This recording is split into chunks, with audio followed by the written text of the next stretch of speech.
आप हमारे लोगों को बेइज्जत और बेतौकीर कर रहे हैं।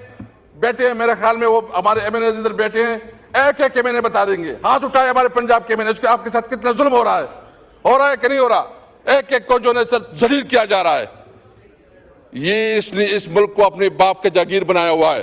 खुर्शीद शाह साहब चूंकि इस कमेटी के चेयरमैन हैं, मैं पूछना चाहता हूं कि उस कमेटी की कोई नतीजा, कोई रिजल्ट, कोई जो एमएनएज है उसकी जो प्रिविलेज है उसकी प्रोटेक्शन के लिए कोई इकदाम हो रहे हैं कि नहीं हो रहे? अगर इस तरह रवैया रहा तो फिर ये असेंबली नहीं चलेगी। देखिए स्पीकर साहब, मैं आज जो बात इस पूरे पार्लियामेंट के सामने रखना चाहता हूं तो सिर्फ आपकी अटेंशन चाहिए। खुर्शीद शाह साहब, मैं समझता हूं कि देखिए हमने यहाँ एक स्पेशल कमेटी बनाई थी।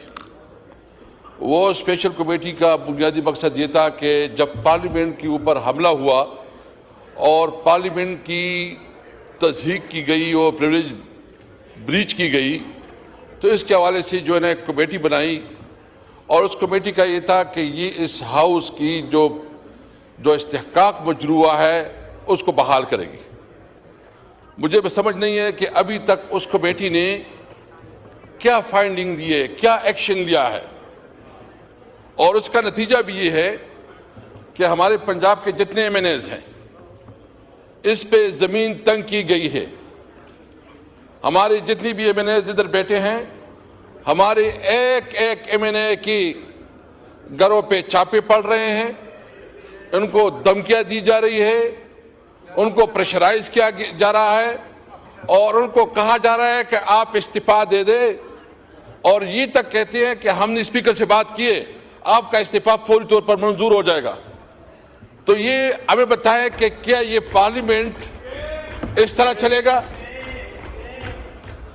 स्पीकर साहब, मैं आपकी तवज्जो, क्योंकि जब आप इस तरह नहीं तवज्जो करेंगे तो फिर आप कोई बात की मकसद नहीं है। मैं सिर्फ ये पूछना चाहता हूं कि अगर एक एमएनए लोग इसलिए बनते हैं कि वो उसकी अपने इलाके में इज्जत होती है, कोई थाना कचहरी में उसकी रिस्पेक्ट होती है, कोई उसकी बात सुनता है। अभी उल्टा एमएनएज चुपते हैं, उसको जबरदस्ती की जाती है और उसको कहा जाता है कि तुमने इस्तीफा देने हैं। मैं पूछना चाहता हूं कि क्या किस कानून के तहत हमारे एमएनएस को जो है ना इसका तंग किया जा रहा है? उसका बुनियादी हक उसको नहीं दिया जा रहा। उसकी खुद प्रोटेक्शन की जरूरत है। और किससे प्रोटेक्शन की जरूरत है? हुकूमत से प्रोटेक्शन की जरूरत है, स्टेट से प्रोटेक्शन की जरूरत है, पुलिस से प्रोटेक्शन की जरूरत है, डीसी और डीआईजी और पुलिस ऑफिसर से प्रोटेक्शन की जरूरत है। मैं ये पार्लियामेंट जो है ना ये बिल्कुल ये एक रबर का स्टैंप बन गया है, इसकी कोई हैसियत नहीं रही। खुदारा इस पार्लियामेंट की जो प्रेस्टीज है, उसकी जो इस्तेहकाक है, इसकी जो प्रिविलेज है, इसको प्रोटेक्ट करे। अगर हमारे एक एमएनए को मजबूर किया गया और उससे जबरदस्ती इस्तीफा लिया गया, वल्लाह यहाँ कोई असेंबली नहीं चलेगी। ये कोई इस तरह है कि आप जो है ना उधर बैठ के तुम सरकारी तनख्वाहों पे अपने घर पाल रहे हो, टैक्स पे आपको तनख्वाहें मिल रही है और आप हमारे लोगों को बेइज्जत और बेतौकीर कर रहे हैं।